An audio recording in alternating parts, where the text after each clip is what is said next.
Welcome to cinema బజార్. నేను మీ యాంకర్ హాసిని. టుడే సినిమా బజార్ ఫిలిం న్యూస్ కి స్వాగతం సుస్వాగతం. తాజా సినిమా వార్తలు, gossips, box office reports, cinema రివ్యూలు మరియు స్పెషల్ ఇంటర్వ్యూలు అందించడానికి మేము సిద్ధంగా ఉన్నాం.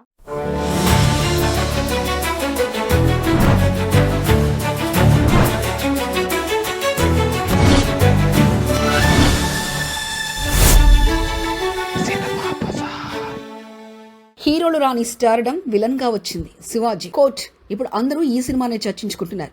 గత శుక్రవారం విడుదలైన ఈ సినిమా నాని బ్యానర్ కు పెద్ద హిట్ ను అందించింది. ముఖ్యంగా ఈ సినిమాలో విలన్ గా నటించిన శివాజీ అద్భుతమైన ప్రదర్శన ఇచ్చారని ప్రశంసలు వస్తున్నాయి. తాజాగా ఓ యూట్యూబ్ ఛానల్ కి ఇచ్చిన ఇంటర్వ్యూలో శివాజీ మాట్లాడుతూ గతంలో హీరోగా ఎన్నో సినిమాలు చేశారు. ఎంత కష్టపడినా నేను ఆశించిన స్టార్డమ్ రాలేదని తెలిపారు. స్టార్డమ్ రాకపోవడంతో తాను ఎంతో బాధపడ్డానని, అంతర్మదనం జరిగిందని తెలిపారు. అలాంటి సమయంలో నా దగ్గరికి మంగపతి పాత్ర వచ్చింది. కథ వినగానే నన్ను మంగపతి పూర్తిగా పూనేశాడు. ఇలాంటి పాత్ర కోసమే నేను ఎదురు చూస్తున్నాను అనిపించింది. వెంటనే ఓకే అని చెప్పానని చెప్పారు. నాకు చిన్నప్పటి నుంచి ఎస్వి రంగారావు, రావు గోపాలరావు, నాగభూషణం, నూతన్ ప్రసాద్ వంటి నటుల విలనిజం చాలా ఇష్టం. వాళ్ళు డైలాగ్స్ తోనే భయపెట్టేవారు. అలాంటి పాత్ర నాకు రావడం నా అదృష్టంగా భావిస్తున్నానని తెలిపారు. హీరోగా నేను అనుకున్న స్టార్డమ్ నాకు విలన్ పాత్ర ద్వారా వచ్చిందని ఆనందంగా ఉంది. ఇకపై పవర్ఫుల్ విలన్ రోల్స్ ఎక్కువగా వస్తాయని ఆశిస్తున్నానని శివాజీ తెలిపారు.